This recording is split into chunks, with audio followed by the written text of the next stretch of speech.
Satan's final deceptions, or say Satan nada awudo a etwa etro no abusianfo na otwe akọ apro asan abetu ye bio ye de asida enikabia ene de matwe di ampon yankopon sanse on na aboye ho ban na wasama nakọ abetu ye bio mimiye se ne oni ya di niye no Sara no ne monso adi ne yie kwata mu nyinara ye ne wo esua abofo miensa enkransam no ye ne wadi kan ye adusua no makomako enkron enne na ochimu ye ne opese ye hwe adusua etosu edu wo hwe atifia asem na o Satan's final deception ana se Satan na obonsam na ada ahodo a etwato ye twa ho abasisia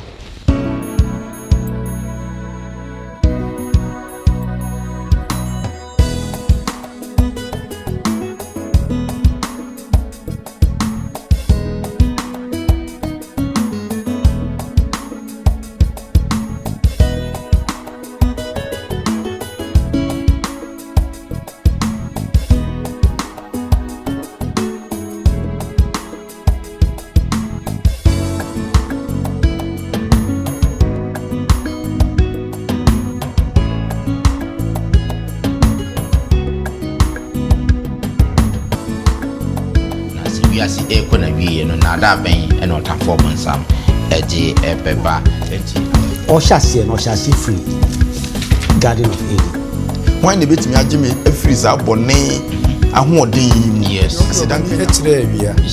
yes sorry I transfer BBD Sunday law BBD says BBD Yabema munyina akwaba na afe yede enchia sonko nso ede ema munyina na yada mase sonko kwan so se de biara danso mode mafidie ede to London Ghana memenda akwanjefo Sabbath school na afe chosemu empensemu nyamea yadom na otwe asan abeto yembion yetoa yen adisunya no so last week you know ehwe Babylon adisunya na se adisunya na yat no din say the city called confusion and as a crew wo freno basabasa ye hu senesa adusua no esiti no kwasem se wantimi anhwe sa adusua na akọ YouTube channel na obehu se ewo honom obetimi asua na afie no nyina atimi aye adwen kro na yahwe de Nyankopon ewo ede mayen ansa na maboafo no meyi o makyere mo no ma memfa aseda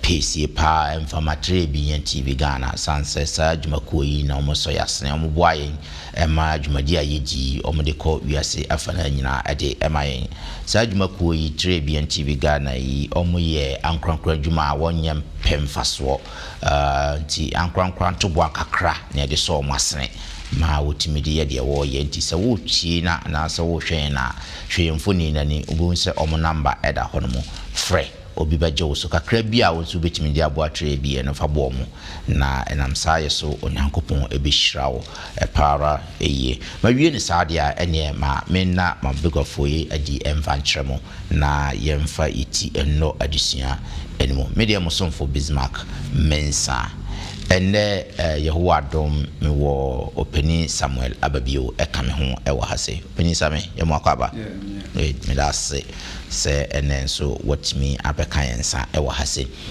me ko manima Elder Hansen asamoa enachi emfinfi no Elder Hansen yemo akwaba Elder se ene so watimi aba na me ko eto no anso Elder Azigo osei afriye ena eti eto no ha no Elder yemo akwaba Madam Assessor Munina Modi Odo Abebo Dom say and Fudge Sei and Family Young Addition for or say Obonsam Nada Ahudo Echacho Men Katin and Masame and Mompay and my come to me Mompay near Jaosro there was Bio Amaya Quenya say Yane if you ask me now I'm Mechawasim. Ona wasem yeni asem nti estrose me munyansa eni munim die biara ebetimi eni adofo no nyina ache na yenya munti ase ebeboa ye nyina disuane se osefo no na so bonsam na ada ahodo yapa bie yeni ni yena ka ni nyanyansa kuma no na ada ye nyina wadum amen great adisiano hwe ni animu na oka asembi say Abrebi Chicago my mono di adrubi na yɛde yɛ ahyɛ sɛ woyɛ aduro a woteste nkurɔfoɔ teste ɛhwɛ sɛ aduro no ɛwɔ sɛ ɛtumi yɛ deɛ ɛbɛyɛ a afei nkurɔfoɔ mu hyɛ asɛ sɛ ɔmo teste aduro yi nyinaa obiara no ma no wawu afei deɛ Chicago abɔntene so ayie na ɛyɛ aba obiara fie yi adan a saa na ɔmo wi aduro no onipa bɔnefoɔ bi de poison bi ɛkɔhyɛ aduro no mu abra no ɔmo nim sɛ ɛna nti wo a wobɛba abɛnum aduro no bi anaasɛ test na kyɛ sɛ poison no ayɛ dɛn affect wo na wɔn nso ayɛ dɛn wawu ɔse ɔde toto adusua no mu saa na Onyankopɔn asɛm no akɔyɛ onyame yɛ bibiara pɛpɛɛpɛ no bonsam ɛnam ɔkwatikwa bi so de poison bi aba bɛto onyame asɛm mu ama sese wa ma adeɛ na ayɛ basaa enti no ya wanhyɛ no nso a obɛkɔ akɔnom saa poison no na afei ama nneɛma antimi ankɔyɛ na kwasɛm sɛ abusuafo na ɔtwe mu no yɛpɛ sɛ yɛhwɛ Satan anaasɛ ɔtamfo bonsam nada ahodoɔ a ɛtwa toɔ ɔwɔ nada bebree yɛhwɛ saa mmere a yɛtimu wiase kɔ na wieyɛ nada bɛn ɛna ɔtamfo bonsam na sɛ wiase ɛkɔ na wieyɛ no nada bɛn ɛna ɔtamfo bonsam ɛde ɛbɛba enti awɔ sɛ yɛtua Babylon adusua no so na mmom yɛntua Babylon nko a yɛhwɛ ɔkwan a Yesu Kristo nso plans a ɔwɔ sɛ yɛbɛtumi akwati ɔbonsam nada wei ne atumi ayɛ nkonimdifoɔ enti ne nyinaa ka ene adusua na yeba be sua maboafo no aye ekrado no enka abosam no ye fa fi John chapter 17 verse 17 enti se opening same se why ekrado a obetimi amayahwe nka abosam no Yohane asempa ni tire eye edu ensum ntichemu a eye edu ensum ose ye won kronkron wo no kremu wasem ye no kre amen Great. Eti ya ndi kan hwe ye adesua no ewo Revelation chapter 12 verse 9. Yen hwe nada sembi ewo ho no. Yen hwe sene ehya ase ewo ho. Revelation chapter 12 verse 9 no. Yen hwe de ewo ho. Revelation chapter 12 adi semu manitire ye edumienu ntichemu enkron no. Na otu otwease kase no. Na Owodada no a wofre no obonsam ni Satan die odada amanaman nyina no free ho to no twene asase so na oto na bofo kan ne ho gui. Amen. So the great dragon was cast out, that serpent of old called the devil and Satan, who deceived the whole world. He was cast to the earth, and his angels were cast out with him. Amen. And I say no. Na hwan o dada hwan ewo ahase na sen na sansem we yenti ase Sayetie akenka asem ni ya ose otwease no a woni obonsam na oto no etwene na ahyase ekra na obonsam ne efre ne hwan na ne din e de Lucifer enti emre bi ekoduru ya one Nyankopɔn ewo osoro no oye na adwen se obesore atia nyame ama position a wo no bia na enso nani enti no be prese nka obenya nia nyame ewo no anase nia Yesu Kristo ewo no ko beji afri ni nsem na enso no onyame ehu na adwen ebise onyame ye onyame a oyehunta hunu nyame. That's right. Enti no ohu na adwen nso no na adwen se ne nya dia a obema sa obonsam no ekwai enti no nia eni wo no o ma na emfa ni bere embepre enyi enti tuwa na o se de oto no efri osoro eba asase isu enti o osoro no de na nka o de Lucifer na ni bonye ni niema bi no a emfa kwa mu no enti na o se na ofre no obonsam a ni din edi Satan enti no nia o ye na da asem o ye na adwen se o de bedi onyame so no na ema yeto no twene asase so Joe medasi. Yeah, that's your opinion. Now I'm say a question no going back to it now we say why the dada why and opinion actually the first part who does the action according to the test but one our dada one the last part of the test. That's right. Now to one na bofo can ne ho eto asase so. That's right. Which means he said odada abofo ti obofo a utimi dada ne yonko abofo abode a nyame bo no wetumi ene ahoden a utimi edada ne yonko abode. Yes. Inti we are talking about abofo here. Ti abofo a na wo mo ono no ye kronkron e wo soro. Saa na abofo a utimi dada wo mo no omo nso eye kronkron saa bre no na omo wo soro. Na ne ma no tumi dada wo mo no eye ade ba akopɛ. The power of choice. That's right. They were free beings. Nyame bo wo mo say moral beings. That's right. It is answer no na womo wo the tendency say ombetimi achusu so ombedi obonsam achi e wo ne rebellion no mu ana say ombetie nyame nti going back to it no ne last part ne say woko wachi some few verses back we hu say o se ohunu okwease a kokko bi a odi ne dua etwen osoro nsono manchiche mu miensa mu baako nti obonsam no a ye owo dada no otimi twen osoro obofo no nchichemu mu baako miensa mu baako 1/3 ene omu nyina esori tie nyame ena yeto wo mu tumi say why na wodada wo at this point ne de abofo. Great. Me da say pa. So we share Proverbs chapter 14 verse 12. Kokobo sembi e wo ho no mo. Proverbs chapter 14 verse 12 no. Same oboa wo ho no wa kan say there is a way that seems right to a man. But its end is the way of death. I say ewo kwan bi a etene onipa ni so na wie ye owo kwan. Afutusem we with obonsama ndada we na yaka ho asem yi. Ede na woni be na Proverbs e mai wa hai. Me na bis packet that's pa. Em say asopani hanse ne brasa me omo akire obonsam ni subani de odbe na da no a odi free so ho no amana nso ho a odi abasa asiso. That's right. Nintina edisem e kan se wato obo ayi abeto hase ti asase munye yeah. Na oshase free Garden of Eden.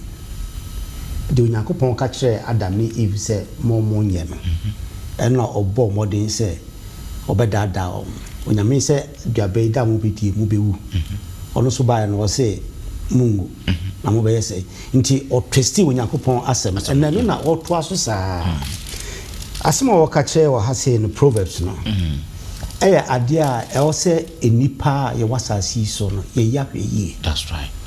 O se okwan bi o ho no mo a ye nipa ni so no ye hu ni se etene. Yes. But na ni end of ayo sabri eniema horo bebri be wiase na o ka se na da etwa to de meyi oba no oba o so mbeda ni memma ni memma o so beda o ka Leviticus chapter 20 e wo ho no black and white. Okay. O se oba oni oba ni oba da na se bema ni obema da yinsimo abo enkum na dente Onyankopon ye ni saa no Onyankopon bo Adam and Eve no o ka che se obo oba ni bema munwo na monye dey mo hya sase so ma na so obema ni obema tra na che se Onyankopon asem o ka no edi se on be wa hya sase so ma no on pese sa adwumade ne be ye dey e be koso. That's right. And se bebre the same thing homeda isuano last week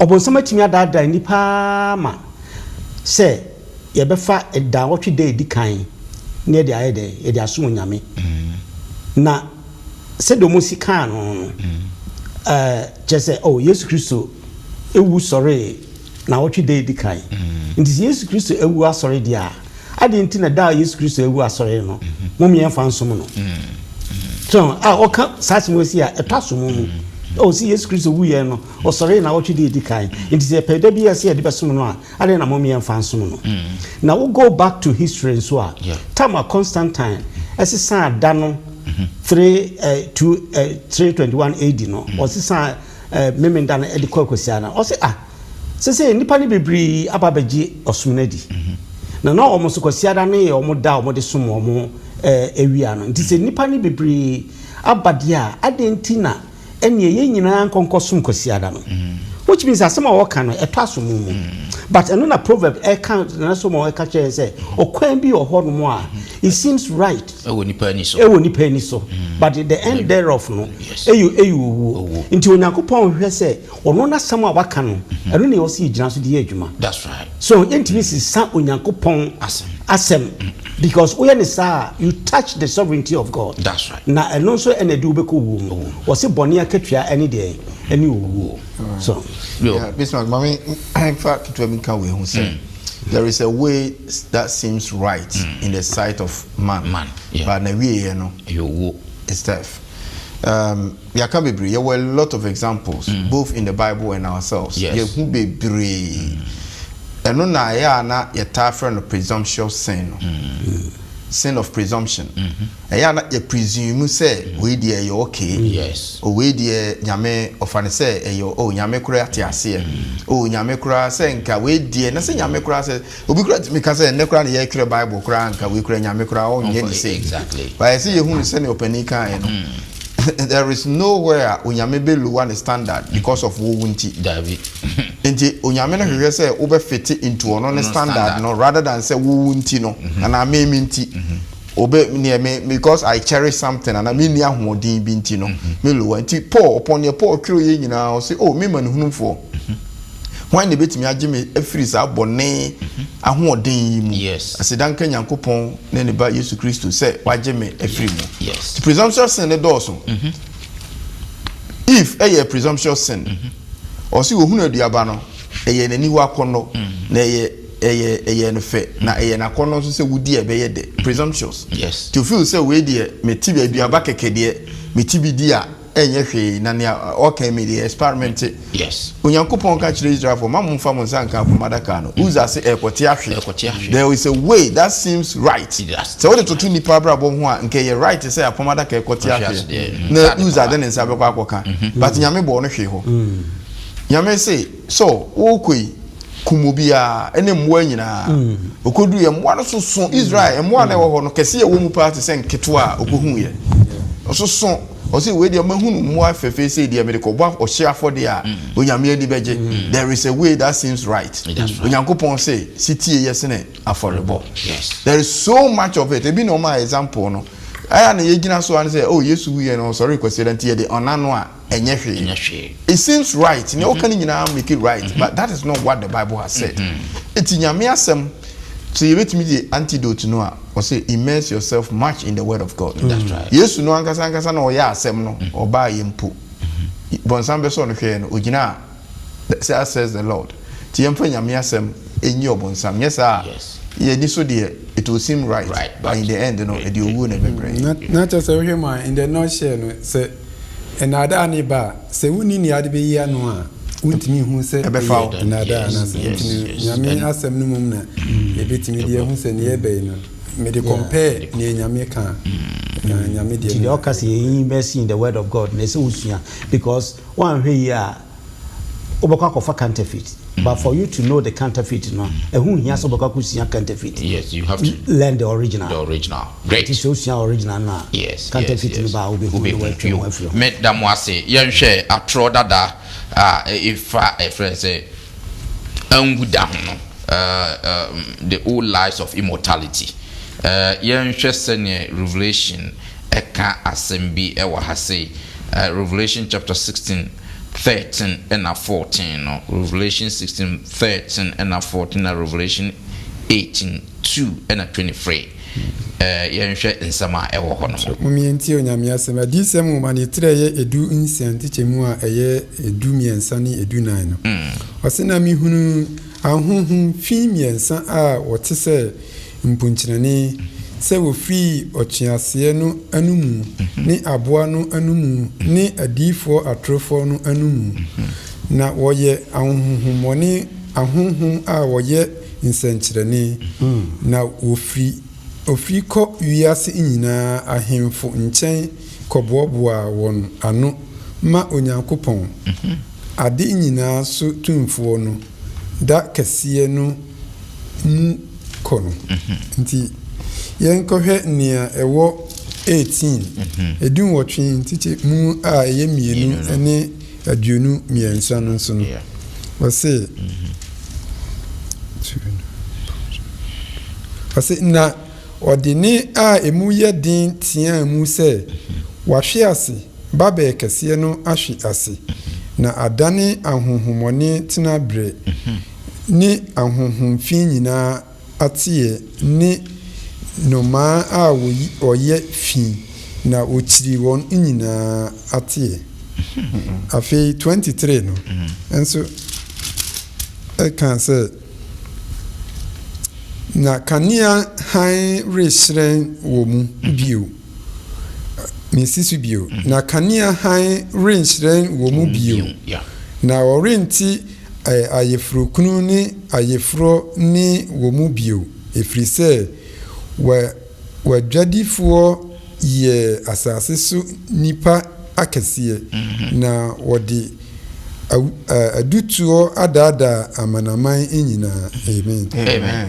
Enti yɛnhwɛ saa nsɛm yi anaasɛ saa yitu ɔsɛm yi a yɛkenkan yi yɛde ɛtoto saa anwuda ho asɛm a yɛka immortality of the soul na mfoni bɛn na ɛtwa kyerɛ yɛ ɛfa ɔbɔnsam na da ɛtwa to yi ho. Sɛ wohwɛ nea yɛsua nyinaa sɛ ne yɛka no ɛyɛ progression. Yes. Ɔbɔnsam ɛfa kwan biara wobɛtumi so sɛ ɔbɛtwe nyame mba ɛfiri nyame ɛkwan no so. Yes. Sɛ wohwɛ the verse 2 of Revelation 18 no saa 7 verse 16 no, Revelation 16 no, 13 and 14 no. Yes. The last part no say na omu firi kɔ sɛ omu kɔ boaboa ewiase nipa nyinaa no ama onyankopɔn ɛda kɛseɛ no. That's right. How does that work? Is ɔbɔnsam afa kwan bia so sɛ ɔbɛyɛ saa deɛ no na watwe nipa ama atemuo a onyame de ba no na onyame abu ɔno ɔbɔnsam ne nipa ne nyinaa turn together. That's right. Nti na apotru sɛ nyame kora agama ne timu ɛde. Nti yɛnkɔ back to what we call spiritism. Which leads to spiritualism. That's right. Ti saa nsɛm ɔkeka yɛ nyinaa no sɛ wohwɛ a ne link paa ɛyɛ ahonhonsɛm. Ahonhonsɛm. Na ahonhonsɛm no da adi wɔ he. Revelation 12 hɔ no mmerɛ a ɔpronounce sɛ yɛato ɔbɔnsam atwene asase soɔ no. Asɛm a ɔde to aso no sɛ wafa abufuo kɛseɛ ɛfiri sɛ onim sɛ ne bra aka 8 years. Sɛ 6,000 years ago biblical years no sɛ about 6,000 years ago na yɛmfa no sɛ yɛtoo no twene asase so koraa no a saa berɛ no na sɛ ne berɛ ɛti a saa berɛ so akasɛn nti saa time no na wafa abufuo a this time no wafa deɛn. If it was anger that time, this time it is rage. Ne abufuo na yɛ kɛseɛ ama ne bo pae nti ne ɔpɛ sɛ wɔyɛ biaa he wants to do it. And one basic thing na ɔyusu ɛyɛ spiritualism. That's right. Ahonhomsɛm. Na saa ahonhomsɛm yi ɔde hyɛ aseɛ firi Garden of Eden. Yeah. Emra okọ dada Eve no nsɛm wɔka yɛ no in Genesis chapter 3. Okọ yɛ no say enti onyankopɔn aka sɛ enua wɔ ha bi mamu nibi. Casting doubt on the word of God. That's right. So o started casting doubt when nyame asɛm ho a nea ɛba ne sɛ o started wonder yakwa ne okay yɛ no kure o. But answer ɛba ne sɛ ɔsim nyinaa yɛ nibi. Eve say o say ne esi mfimfin no ma yɛ mfa yɛ nsanka. Na da yɛ de yɛ nsa bɛka no owuo na yɛbɛwuo. O say there be enye owu pa na wo be wanga so onwo. You shall not surely die. That is the first lie about immortality. Ubewu deɛ but enye sure death. Enti wuwu a wobɛtete wani bɛtete hɔ. Wani bɛte wobɛyɛ te sɛ anyame bi. Enti wani ɛbɛte wobɛyɛ sɛ anyame bi ne ɔpɛ sɛ ɔkyerɛ ne sɛ wuwie a unwu uso no obetimi akɔ baabi at any time. Obetimi operate te sɛ ne nyame operate no because yenim sɛ nyame baabi ɔwɔ biara no ɔwɔ hɔ at the same time. Enti sɛ obi wu a ne so no otimi kɔ at any saa na ɔmo ka. That is Satan's deception. That's right. You shall not surely die. Ubewu deɛ nanso wu a uso no bɛkɔ akɔtena baabi.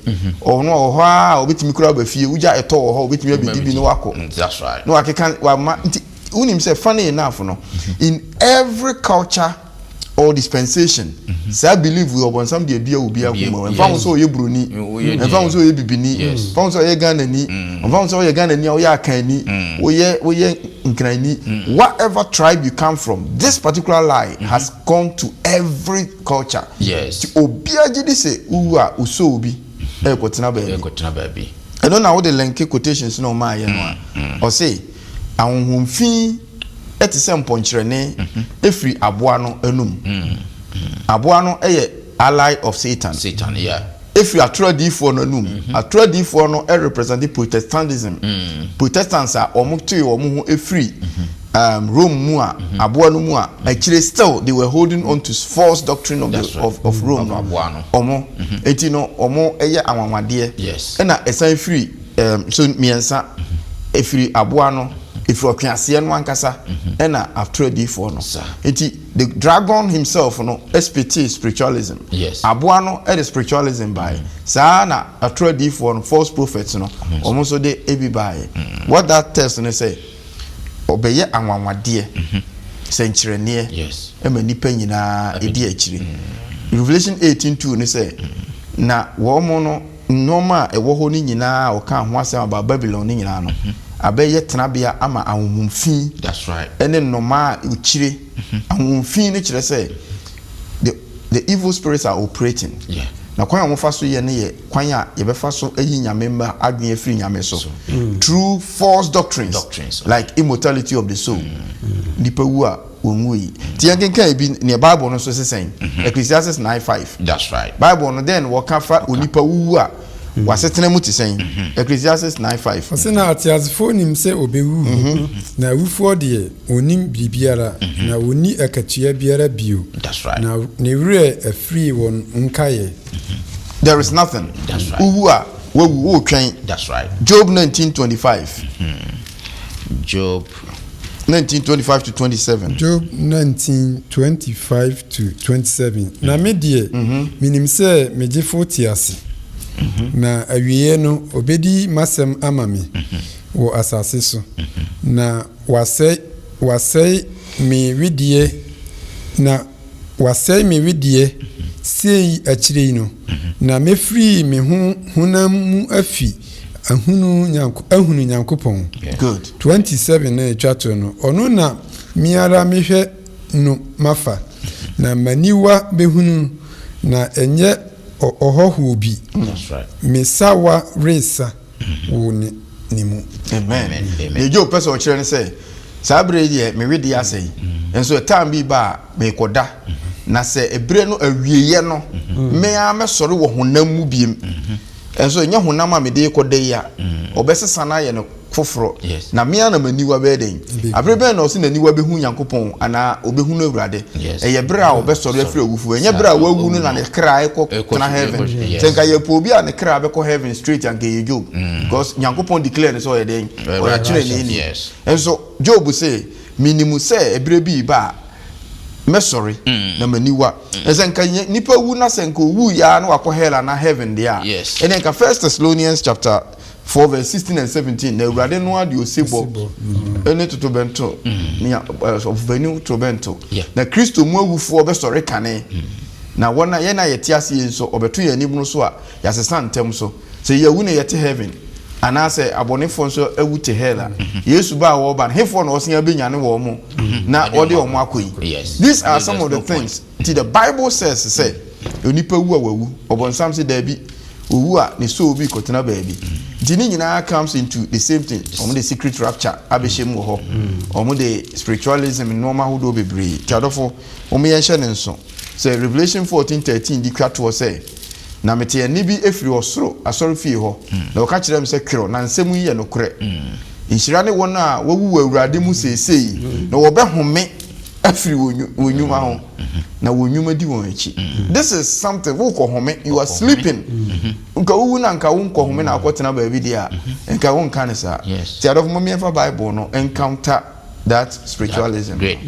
Me da se pass what church mu waka ni nyina na de na da no a efiri eyi kakra ya se ma yetiefo ehu eye atrodi for any sombe yang onwade mponchani na efiri nenim bae no atwadi for no anwanwade a omo ye no wo hwe a obeka se firi nyame so nti adesua yesuan ebo ho kwan am ye hu se saa niema wo mu hu no atwadi for no hu nyina ni nyina mfiri nyame nti mfa ho nkonkohyem na wo de ho nkonkohyem a eda bi beba say the last week yesuan temo ho asem no o nyame e dia temo eba great I say yehwe ni ye na yesuan trust me ye na atro Madam wase mama yenhwe na fe yenko yenim na fe yenhwe Babylon wiasom asoye ye ho no de odi emayen se yensua no Ezekiel chapter 8:16 and afi 2 Kings 23:5 and 11 no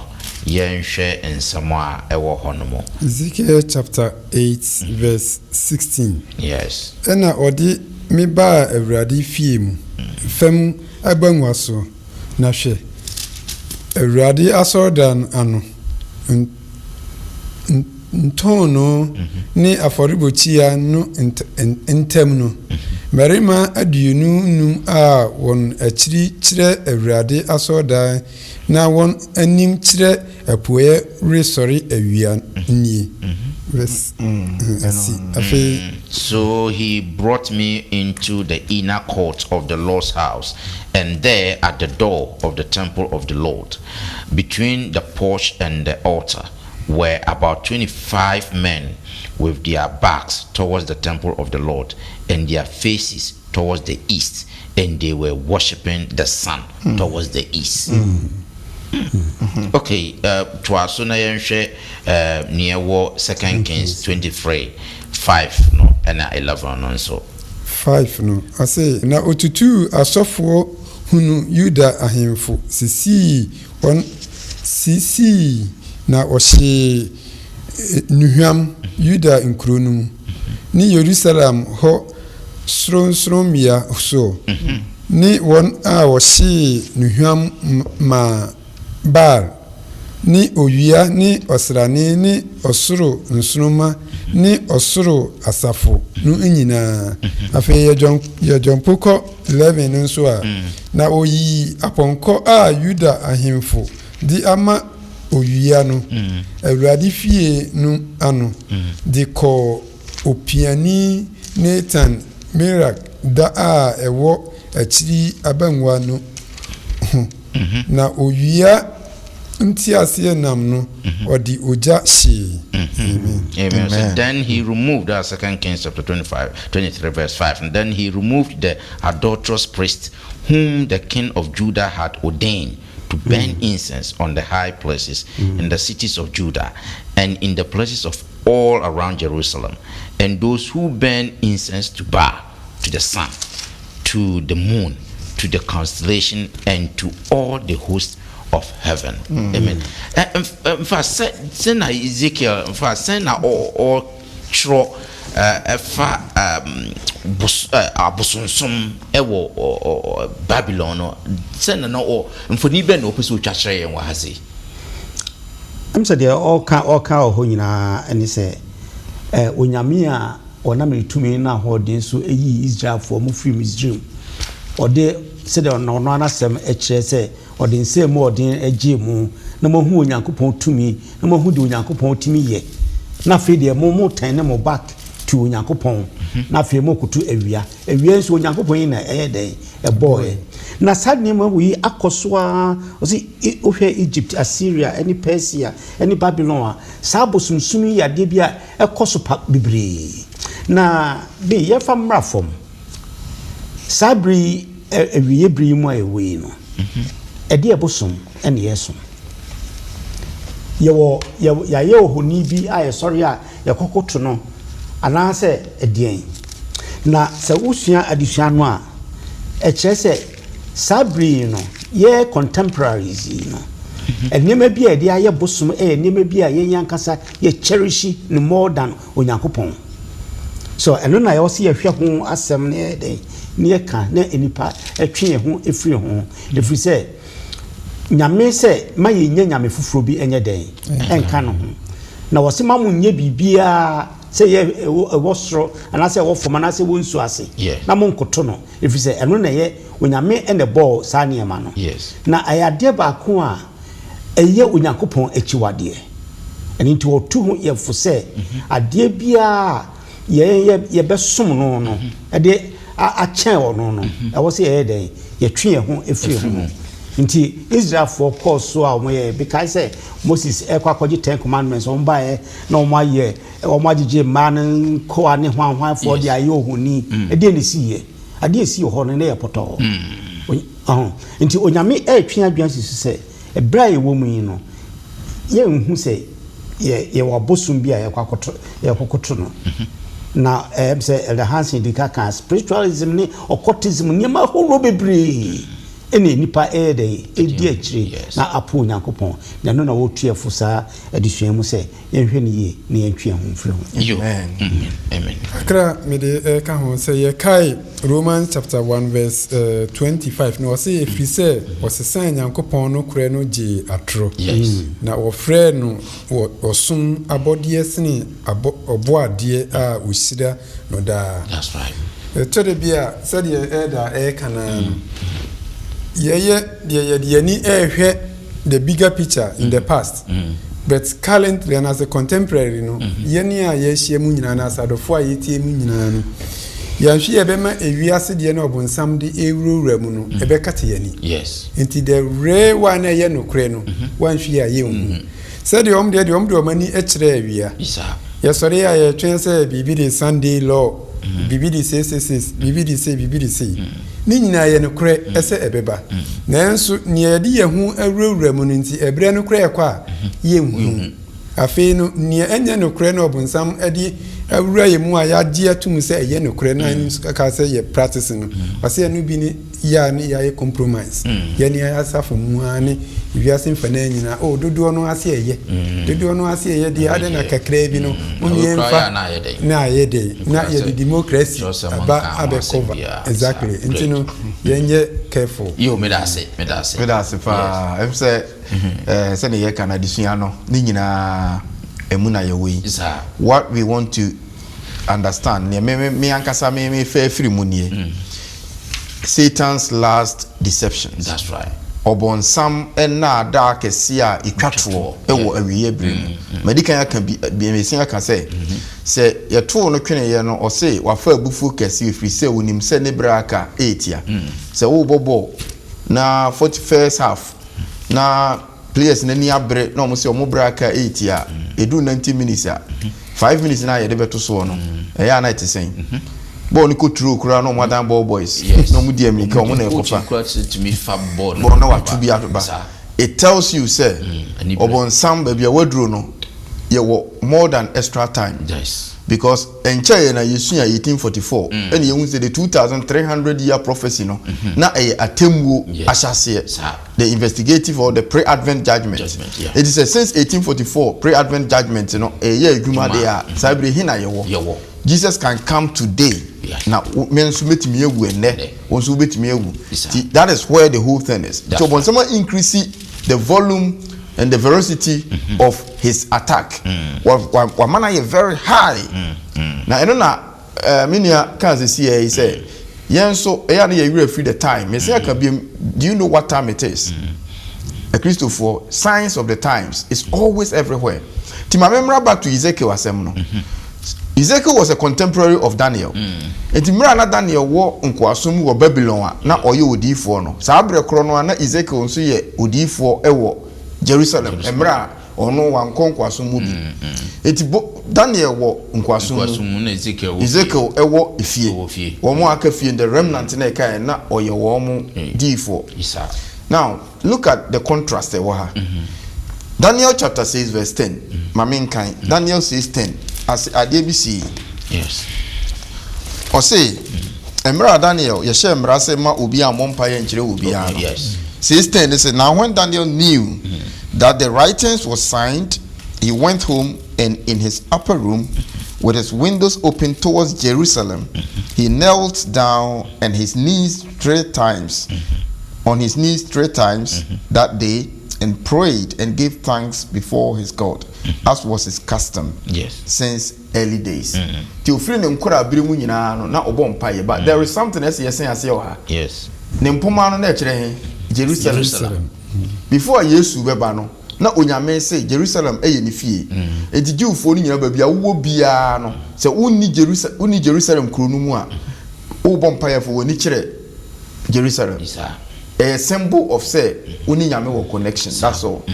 But within Jerusalem no and Ezekiel enya ni so ade hunu say about 25 men omunya just men omunya leaders. Yes. About 10. Wo de omu achi akire Jerusalem asondan no. Daniel wo Babylon no de nani akire Jerusalem no. Kire connection with him and God, the true God no. Yes. Omu ti Jerusalem omu ye mpanimfo no. Omu de omu achi akire nyame. And omu de omu ani akire ifa owia. Sun worship. Yes. So sun worship is also one of the greatest deception obonsam ode Abba in these last days. If you in fact, okay, a lot of history. Yes. All these people, say Persians, Babylonians, Mesopotamians, Assyrians. Yes. Omunyina befire, Rome befire. Na eno na wo say it. And then I can say the reverable day of the sun. Constantine can wasem. Any other people no. Any the first day, the first day of the sun. Of the day of the week in the Edison when they say almost say the sun is the greatest among everything is there. The power as we change bibia. The first day is dedicated to him. Right. The second day is moon's day. Right. And I'm befa man's day. Almost two din according to Omabosom. And untimira ye transfer the worship of the true God. Almost the day no command the sun. It is the one deception of on some day aba.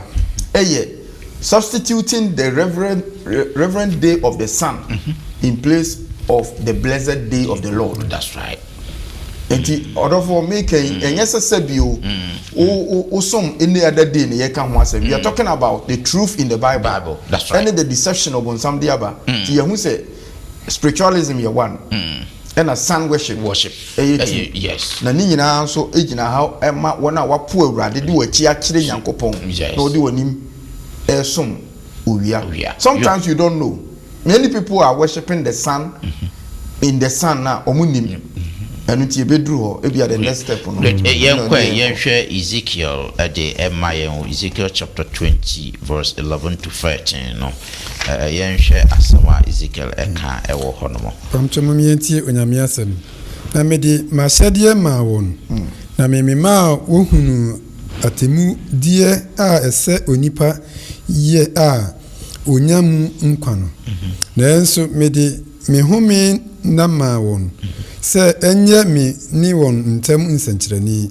Na wohunu sɛ mini Awurade a mete wɔn ho no. Na Israel for fie te manim atua esre so. Wani mahyɛdeɛ so na wɔpo matemudie a ɛsɛ onipa ye a obenya mu nkwa no.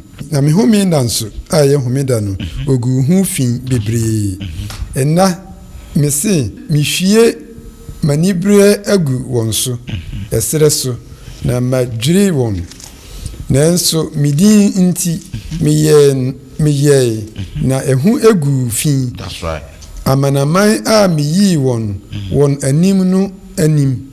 Nanso memema me nsa so kyerɛ won ɛsrɛ so sɛ memfa won nkɔ asase a memaye a ɛsene nufusuo ne ɛwoɔ a ɛyɛ asase nyinaa ahyehyɛdeɛ no so. Esan sɛ wɔpo matemudie na wananti mahyɛdeɛ mu na ogu me home na no ho fi nti na wɔn abosom huhuo no achi na wɔn akomadie. From Ezekiel 20 11 no yemfa free friends 11 no and from 13 I think it gave the most important. So I gave them my commands and taught them my laws which bring life to anyone who obeys them. I made the keeping of the Sabbath a sign of the agreement between us to remind them that I, the Lord, make them holy. But even in the desert, they defied me. They broke my laws and rejected my commands, which brings life to anyone who obeys them. They completely profaned the Sabbath. I was ready to let them feel the force of my anger there in the desert and destroy them, but I did not, since that would have brought dishonor to my name among the nations which had seen me lead Israel out of Egypt. Amen. Yes, I say so. Dear Ezekiel, can I send a Sabbath no so fit into this contest? So yetia kin kansem ni ya. Se obi kasa no kasa ni breso nim se ase ni amede me kire wo no ma kire the writing that you try say we be for the wrong way. That's right. And I say experience is the best teacher. And imagine say ma kire wo no kure no efri tititi abesine. And me expect say kan ni amede ama obia no at least wo ehweso a wo be fa so aye example a unkwati no kure na ebeboa no enti edru se wo kwati no kure na amde ma wa miminim se beboa ante se awofo e kire ne ba ne ye wonim se nia o ye nyina no watwam ho enti wo expect se enka wo experience na ode ma no obefa enti se wo kan nyina ne se mo se mo mfa edia ene me kan ani bere so da mo miehwe ne a 1 Corinthians enso 10 verse 11 ne kan wasi na ye nyina si na aye kokobo ama won na watwere no se afutu ama yen wiasebere a awie atoyen. That's right. Na ni everyday wo Ezekiel nyina no eba mu pepepe na Korinto fun ma no so kire se aye kokobo ama ye enti ma ye mfa na hogro so se abra yesua obonsam na ada no aba beduru ha no eye de ani ara ne nyame aka bia no ebebam na ye hu se eye kokobo ema ye de enye exception.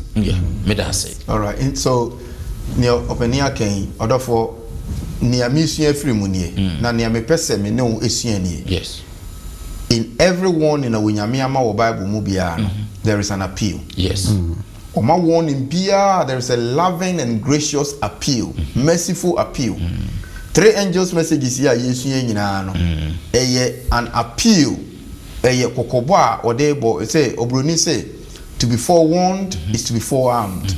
Say you dikan abo kokoro che say yama the arsenals yama akondie na obetimi de edi nkonim tinda onyameka no Amos chapter 3 verse 7 say Awurade Nyankopon renye bibi agi say wo yi na gina edi akire ne nko adifo ansa. That's right. To God will not just descend on us me bebu mu aten on something we do not know. Yes. Nti atemu na all kan wan say me nyina ye odo atemu kire say bibiara wode amayen no sene odi amayen ewo Micah 6:8 ede yakane ye akire woni pa ede ne onyame hwe firi wo ho eni se obeye atemtenene na ube nanti onyame akwan so eno nkwan wo hwe eti in this particular sense no in Ezekiel chapter 20 no na onyame akansem bebre judgment ahodo a ode beba Israel so although say some years earlier or the omo ebi mu akonkwaso mu de so se mo antie mi ti mesa de mo akonkwaso mu afena bedi mu nam se ni Isaiah kan ye no nanso Ezekiel chapter 20 a very good appeal to them. Yes. O se hwe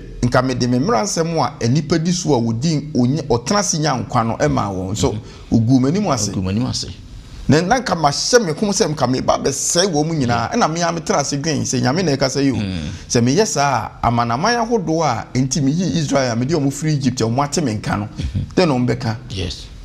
Ti me fa won se me kokun o mu osere so ti me de humobro agye mu na me de mo ba ye me de mo abetena ha enso Egypt for abosom a enu nti e ma me de abufuo yi Amorifo eyi Filistifo ho eyi omu nyina ho no enu na muguso a mo fom na mo ye nanso me ma mo appeal munni me homeda so na enye me ne mu ntamu nsankyerene. That is verse 12.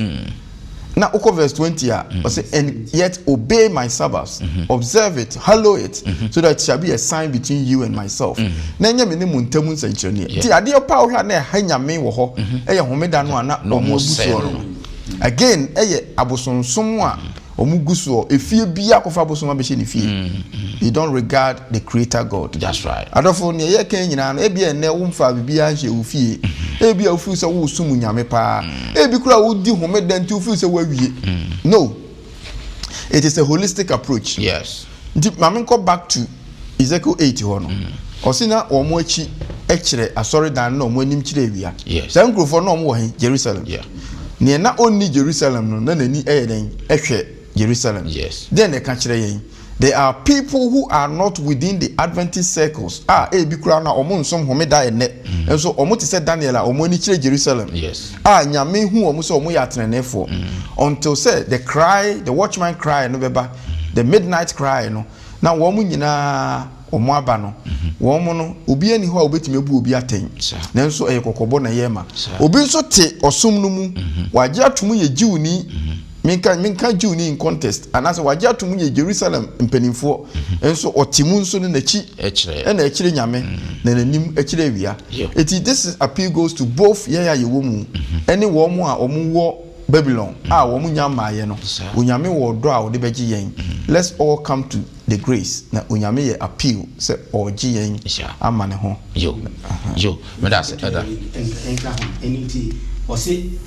a call to faithfulness so etifi asem no nti we Revelation chapter above me and asem na verse 18 and 14 verse 10 ɔse Babylon kese na yɛ den ahwiase mprensa na me mamunye den mumfiri no mumfi nti onyame sɛ baabi biara wo biara no bra na adom ɛwɔ hɔ ma enkwagye wɔ Isaiah chapter 1 verse 18 so awurade sɛ momra mienie ɛkyɛ sɛ ɛyɛ ahumɔbro message onyame hu sɛ baabi a ɛwɔ no ɛyɛ adeɛ a ɛde yɛkɔ sɛ yɛ mu but awurade asa training nsɛm wɔse sɛ deɛ mo bɔne ti sɛ ɛtie biara no despite the magnitude of it bra na so bɔne no sɛ dam na ɔbɛma na yɛsi hyɛma nti onyame akyerɛ ne nsa ɛfrɛ ɛno nti ɔse sɛ wote asɛm yi a mprim akoma na mmom bra na woba nkwagyeɛ ɛwɔ hɔ great yɛnhwɛ ne di awie na yɛnsɔre so yɛmmerɛ ɛno nti Revelation chapter 18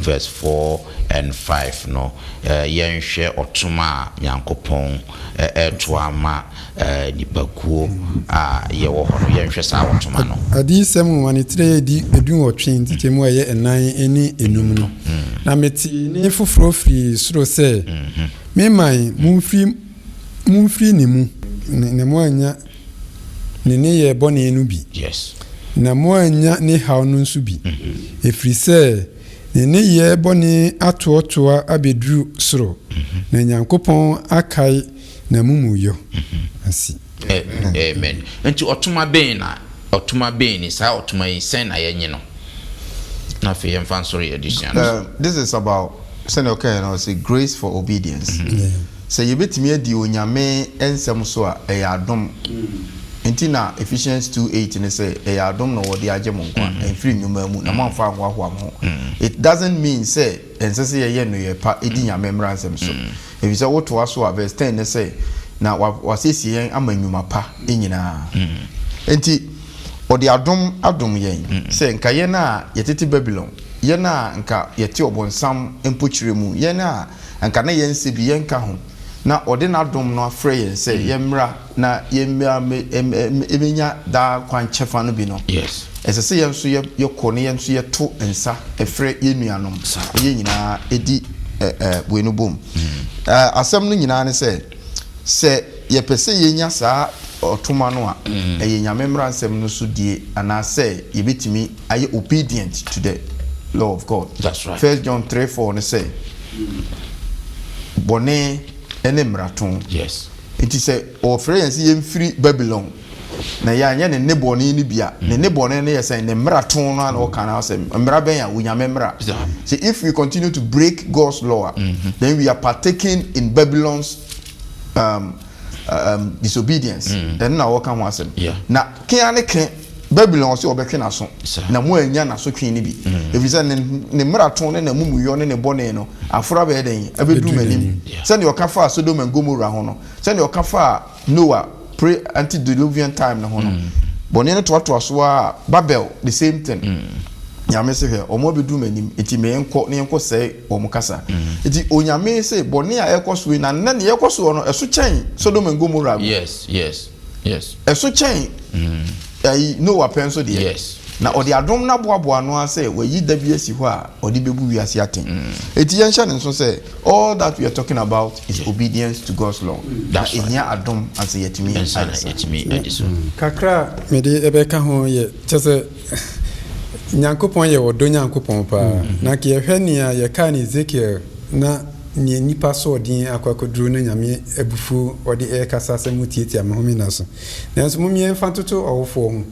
nam sɛ awofo bia ɛwɔ experience sɛ ne ba nti ne ba na ekɔ ne yense sɛ wɔkɔ a na wɔtretre nanso abofra de onim sɛ de asotwe ɛna ne maame ɛde ma no hwɛ nia ɛkɔso nyina akyi yɛbɛwie adusua no ne fa yɛ sɛ nyame nim sɛ nia waka no ɛde ne obɛyɛ nti wɔ ma yapɔ apɔ no ne sɛ yɛmfiri emu efi na Paul we am dia ma so wan hwe so antwere exams ne dia na se o failure na se ha de o ya mi da se dikiti obi abi de ka hwan se e da han se ka no o se asema wo kan se Babylon metwe na so sa no Nyankopɔn sisi o wo se metwe na so but o mi pesa wo be ka ho mi pesa wo be ka ho me do so much and until am di Jesus Christo for God so loved the world so John 3:16 so Nyankopɔn si do wi asini o se esan se on pese asutwe a ode ba Babylon no be ka ho bi di o be baba Jesus Christo abafore ye obi biara obagina die no o se wo mu dan kwa e wo ma